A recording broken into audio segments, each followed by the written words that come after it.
ابو while نے بیان کیا کہ اسامہ بن زید رضی اللہ عنہ سے کسی نے کہا کہ اگر آپ فلاں صاحب عثمان رضی اللہ عنہ کے یہاں جا کر ان سے گفتگو کرو تو اچھا ہے تاکہ وہ فساد دبانے کی تدبیر کریں۔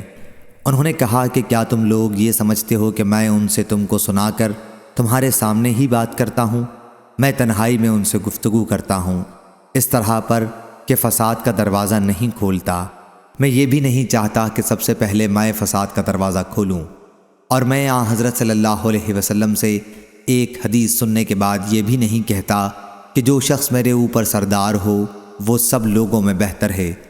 لوگوں نے پوچھا کہ آپ نے حضرت صلی اللہ علیہ وسلم سے جو حدیث سنی ہے وہ کیا ہے؟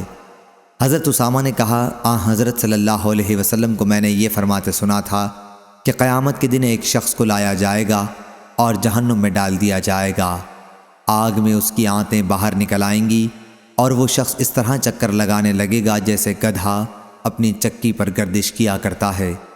جہنم میں ڈالے جانے والے اس کے قریب آ کر جمع ہو جائیں گے اور اس سے کہیں گے اے فلاں، آج یہ تمہاری کیا حالت ہے؟ کیا تم ہمیں اچھے کام کرنے کے لیے نہیں کہتے تھے؟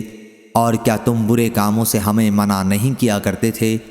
وہ شخص کہے گا جی ہاں، میں تمہیں تو اچھے کاموں کا حکم دیتا تھا لیکن خود نہیں کرتا تھا، برے کاموں سے تمہیں منع بھی کرتا تھا لیکن میں اسے خود کیا کرتا تھا۔ اس حدیث کو غندر نے بھی شعبہ سے، انہوں نے اعمش سے روایت کیا ہے۔ صحیح بخاری حدیث نمبر 3267۔